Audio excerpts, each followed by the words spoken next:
I'm sitting there listening to my dad talk, and I get this sudden urge to have to go to the bathroom. And like literally mid-sentence, I cut my dad off. I'm like, Dad, hold right there. I gotta go to the bathroom. I had a little bit of a burning sensation going to the bathroom, but this time when they tell you to rate your pain, it was like an 8. And I was like, that's really weird. So I came back out to the living room, didn't say anything to anybody. Bladder cancer was not ever on the radar.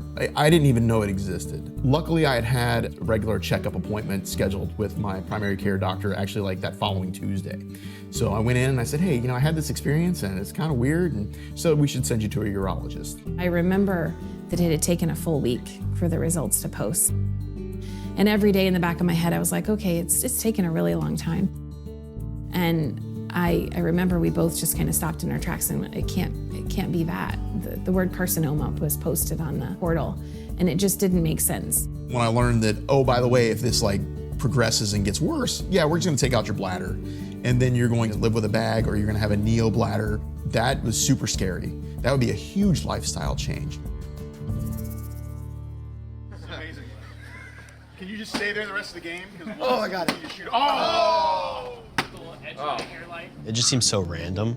I ended up doing a lot of reading on bladder cancer, obviously, as one does when you have like anxiety about something. And my dad wasn't a smoker, not a heavy drinker, none of the stereotypical like things you would think about somebody that ends up with bladder cancer. So it was just kind of a shock. But before that, we were doing all the things all around town. Mom's car essentially functioned as a taxi, from thing to thing to thing, between arts and sports and jobs.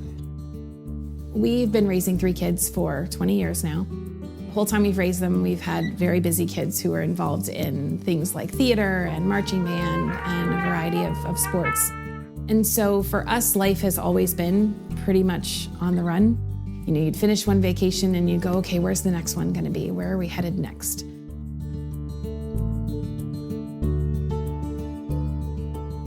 Been in education for 25 years. There's a lot of 12-hour days. You get to work at 6:30 for arrival. You oversee arrival the whole school day. Then at night you come back to watch a football game or a volleyball game or a band concert.